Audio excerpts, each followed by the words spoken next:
সবাই, welcome to my channel আম্মুর পাঠশালা। আজকে আমি আপনাদের সঙ্গে ক্লাস 2 এর বাচ্চাদের জন্য ইংলিশ ল্যাঙ্গুয়েজের অ্যাডভার্বের উপর একটা ওয়ার্কশিট শেয়ার করব। তো আশা করি আজকের ভিডিওটা আপনাদের হেল্পফুল মনে হবে। অবশ্যই ভিডিওটা প্রথম থেকে লাস্ট পর্যন্ত দেখবেন। তো প্রথমে দেখে নিই অ্যাডভার্ব কাকে বলে। The word that gives us more information about the verb or an adjective is called an adverb. তো যে ওয়ার্ডটার দ্বারা আমরা ভার্ব কিংবা অ্যাডজেক্টিভের সম্পর্কে আরও ইনফরমেশন পাই সেটাই হচ্ছে adverb. An adverb may tell us how an action is done, when it is done or where it is done. তো ভার্বকে কিংবা অ্যাডজেক্টিভকে যদি আমরা হাউ, হোয়েন আর হোয়ার এই দিয়ে কোশ্চেন করি তাহলে যে অ্যান্সারটা পাবো সেটাই হচ্ছে অ্যাডভার্ব। এবার ওয়ার্কশিটটা দেখে নিই। ওয়ার্কশিটে প্রথমে আছে underline the adverbs in the following sentences, right whether it tells you when, where or how in the blanks provided। তো এই সেন্টেন্সগুলো পড়ে বাচ্চাদেরকে অ্যাডভার্বটাকে আন্ডারলাইন করতে হবে আর সেই অ্যাডভার্বটা when, where or how কি বলছে সেটা লিখতে হবে। তো নাম্বার 1-এ Harry quickly ate his lunch. তো এখানে কুইকলিটা হচ্ছে অ্যাডভার্ব। তো how Harry ate his lunch, Harry ate his lunch quickly. তো এখানে হাউ আমরা জানতে পাচ্ছি। নাম্বার 2-এ হিজ গ্র্যান্ডমাদার অ্যারাইভড লেট। তো এখানে হোয়েন কোন টাইমে অ্যারাইভ করেছে, লেট অ্যারাইভ করেছে। নাম্বার 3-তে the children are playing here. তো এখানে হিয়ার মিন্স হোয়ার। তো এখানে হোয়ার লিখতে হবে। নাম্বার 4-এ Rahul ran swiftly. How Rahul ran, Rahul ran swiftly. Number 5-এ I am going back now, now তো এখানে when লিখতে হবে। we are leaving tomorrow। তো এখানেও when লিখতে হবে because we are leaving tomorrow। she spoke softly। তো এখানে how she spoke softly। তো এখানে how লিখতে হবে। he still lives here। তো এখানে where লিখতে হবে। he pays his taxes honestly। how he pays his taxes honestly। তো এখানে how লিখতে হবে। নাম্বার 10-এ the box is kept upstair. Where, upstair. এরপরে আছে টিক দ্য কারেক্ট অ্যান্সার। তো এখানে 3টে করে অপশন দেওয়া আছে, যেটা সঠিক হবে সেটা এখানে লিখতে হবে আর টিক করতে হবে। নাম্বার 1-এ my mother always talks very dash because she is very busy. তো এখানে কুইকার আছে, কুইকলি আছে আর কুইকেস্ট আছে। তো এখানে হবে কুইকলি। নাম্বার 2-এ my sister always eats really dash slower, slowest or slowly. তো এখানে হবে slowly.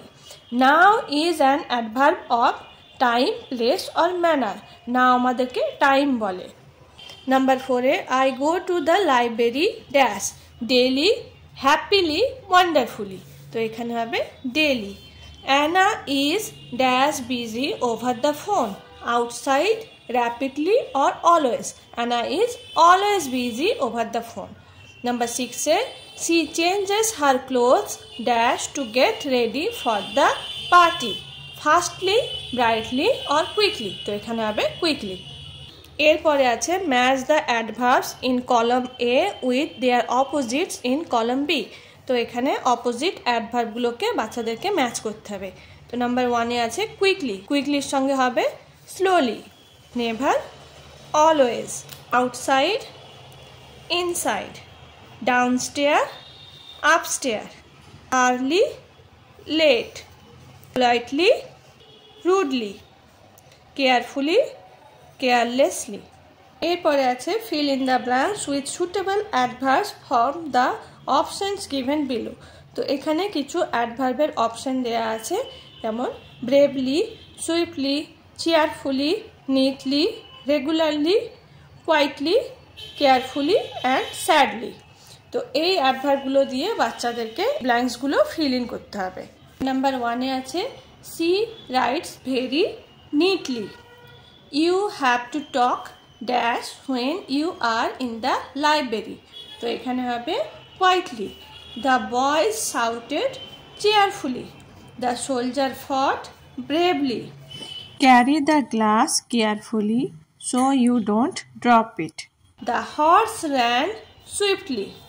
you should exercise regularly if you want to stay fit। Goodbye, I am going to miss you, she said sadly. এরপরে আছে replace the underlined words with a single word from the options given below. তো এই অপশনগুলো দিয়ে এই underline করা ওয়ার্ডগুলো replace করতে হবে। প্রথম হচ্ছে properly, greedily, immediately and harshly. তো এখানে নাম্বার 1-এ আছে the man ate the food in a greedy manner. তো এখানে লিখতে হবে the man ate the food greedily. Number 2-এ the man wanted to go home very soon. তো এখানে ভেরি সুনের জায়গায় লিখতে হবে immediately. Number 3, the angry man replied in a harsh tone. তো ইন আ হার্শ টোনের বদলে লিখতে হবে the angry man replied harshly. Number 4-এ the student gave his presentation in a proper way. তো এখানে লিখতে হবে the student gave his presentation properly. তো এরকমভাবে বাচ্চাদেরকে ওয়ার্কশিটটা কমপ্লিট করতে হবে।